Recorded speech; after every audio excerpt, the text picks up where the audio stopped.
Hey Rich, hey Adam. My name is Mark. I'm from Germany. I'm a nutritionist, an athlete, an environmentalist, and of course, 100% plant-based. All inspired by your podcast, Rich. My question has to do with the climate emergency we find ourselves in. I already imposed a lot of restrictions upon myself, like choosing my bike instead of my car, reducing the amount of plastic I buy, increasing the amount of local and seasonal fruits and vegetables, not taking planes, and many things more.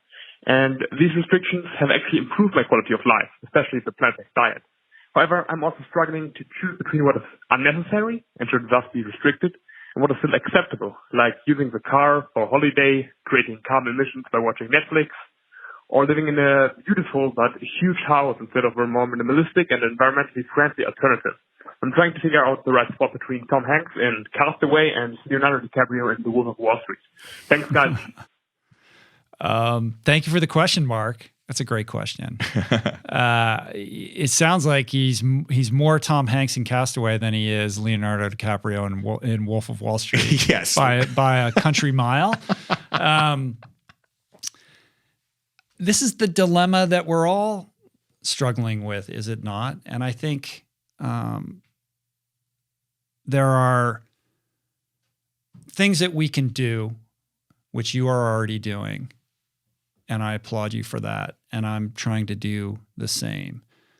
At the same time, I think we need to acknowledge and just recognize that none of us are living, a completely carbon neutral lifestyle. Like, we are consumptive beings living in the material world on planet Earth. We have an aspiration to live more gently on the planet, to live more in alignment with the rhythms of what serves the ecosystem that we all share.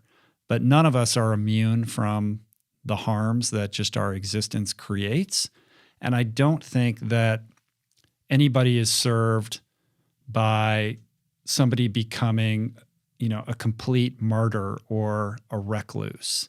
I think that we do what we can, and we always strive to be better. If we can, the more carbon neutral we can become, the less that we get on airplanes, the less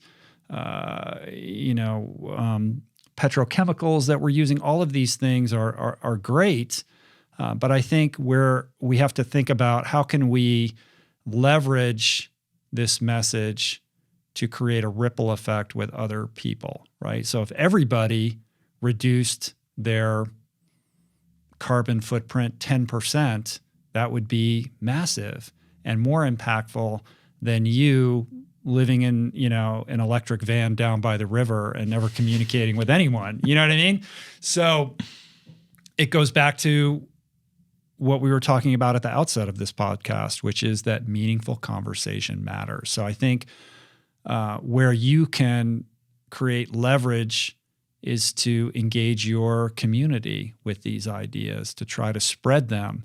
And what I found, and everybody has their own personal strategy for how they communicate and share ideas, I found that what seems to work really well is to make these lifestyle choices seem fun and cool. Like, they're not the purview of an antiquated class of people that you can't connect with, but they're actually awesome, and we can thrive and live and be happy and fulfilled and connected in a way that perhaps eludes us in our modern world by adopting some of these habits and practices. So I think that the evolution for you is not to, become Tom Hanks in Castaway, but to try to be, a lighthouse and to be an example of some of these lifestyle principles within your community, because we live in the world, right? You're not a monk meditating in the cave, right? You're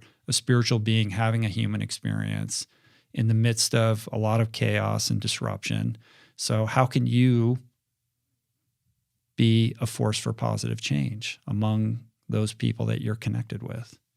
I like that. I mean, I think, first of all, it's a very funny and witty ending to the question. But I'm pretty sure that Tom Hanks didn't want to be the guy in Castaway. No, I didn't. I remember that movie. But yeah, I mean, I think we make choices to live our lives because we like, like the fact that you've had positive reinforcement from the lifestyle choices you've made shows that you did it for you as well as for any other reason. Yes, you're limiting your emissions, you're limiting your impact, and that's a great thing. But that's a great thing for you as well as for the world, and that's great. I mean, I think that's the ideal, right? That's the kind of balance that we want to strike, where we're feeling like we're living our truth, and we're feeling good living our truth, and we're actually feeling better than we did when we weren't. And some of it is like so-called restrictions have actually ended up being beneficial to us personally. I think that's great. I think it's amazing that you've done that. But I agree. I think there's also fixes you can do if you live in a regular house. I mean, there's a lot between living in a tiny home and a big house.